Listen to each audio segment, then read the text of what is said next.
This is Elon Musk. Hello? You know him, or let's say you've at least already heard his name a few times by now. Recently, he made the headlines during the Musk Twitter saga. You're talking about Twitter. And he even joked about buying Manchester United. And he also sends stuff to space. But most of us discovered this busy man with his electric vehicle company Tesla, the company that made EVs cool to the public eye, and even more than cool, sexy. So yes, that's him and his company. Hello? But he didn't invent electric cars. It could be attributed to this Dutch professor Sibrandus Strating of Groningen, who designed this electric vehicle in 1835. And at the end of the 19th century in London, you were able to ride an electric taxi with a lovely nickname, the Hummingbirds. Now that we know that electric vehicles were around a long time ago, and that after disappearing from the scene, they're now making a comeback, it's important to understand how they work, where they beat fossil fuel vehicles, and where they still lag behind. To understand how an electric vehicle works, you have to understand how its motor works. To have a point of comparison, we'll start by looking at how an internal combustion engine works. Et le rôle du moteur à combustion interne, c'est de transformer l'énergie qui est libérée par la combustion du carburant en une énergie mécanique. And that is done following the principle that fuel plus air, when compressed and ignited, causes a little explosion. By using the energy released by the explosion to move a piston in a linear motion, and by mechanically transforming this linear motion to a rotary one, we can make the wheels turn and our vehicle move.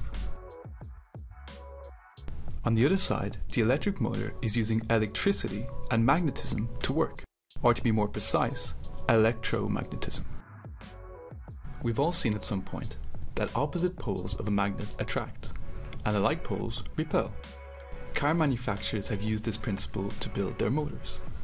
La technologie la plus répandue, c'est ce que l'on appelle des moteurs synchrones. Et donc, il va fonctionner avec une partie fixe, que l'on appelle le stator, et une partie mobile qui va tourner autour du stator, qu'on appelle le rotor. Et donc, le moteur va être contrôlé en fait par le courant qui traverse le stator, qui va créer un champ magnétique sur le rotor.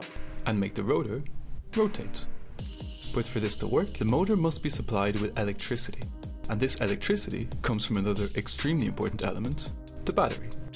La technologie de batterie la plus répandue, c'est celle des batteries lithium-ion, parce que c'est une technologie qui permet une grande densité énergétique, donc qui va pouvoir permettre d'embarquer un maximum d'énergie dans un volume ou un nombre de kilos relativement limité. A small problem here is that the battery delivers direct current, and the motor needs alternating current to operate. Et donc on a besoin de convertir cette énergie électrique d'un courant continu vers un courant alternatif. And that's the job of our last major part, the inverter, to transform the direct current from the battery into the alternating current to power the motor. But not all electric vehicles are purely electric. There are also hybrid vehicles that combine an electric motor and an internal combustion engine. One takes over from the other, depending on the type of use of the vehicle. Le moteur électrique va permettre de parcourir quelques dizaines de kilomètres et ensuite ça va être le moteur à combustion interne qui va prendre le relais pour pouvoir effectuer des distances plus longues. And the last type of electric vehicle is those that run on hydrogen. And this time, there's no battery. Ce sont des véhicules en fait qui utilisent l'hydrogène pour produire de l'électricité à bord du véhicule et qui émettent de la vapeur d'eau à l'échappement. Now that we understand how EVs are working, we can look at all the benefits they offer when compared to internal combustion engine vehicles. The first, and surely the most important, or at least the most promoted, is the absence of pollution. No exhaust system equals no emission, and no emission equals no pollution. The second concerns the noise, or rather, the silence, of electric cars. Les véhicules électriques procurent également un confort au niveau de la conduite parce qu'on n'a pas de vibration, beaucoup moins de vibrations. On a un silence qui permet également au conducteur d'être beaucoup moins fatigué. Un autre avantage qui peut être noté, ça va être également la réduction des occurrences de panne, parce qu'on est sur des technologies qui sont beaucoup moins complexes. Le moteur est moins complexe, donc le risque de panne est également moins important par rapport à un moteur thermique qui a beaucoup plus de petites pièces en mouvement. But not everything is rosy in the garden of EVs. There are also some downsides to this type of vehicle. Due to their novelty and low production, they remain expensive vehicles. The driving range covered on a full charge is still limited, even if progress has been made in recent years. Finding a place to recharge can also be a real pain, especially outside cities. And even if you do find this charging station, you'd better not be in a hurry. If it takes a few minutes to fill your tank with petrol, it can take a few hours to recharge your battery.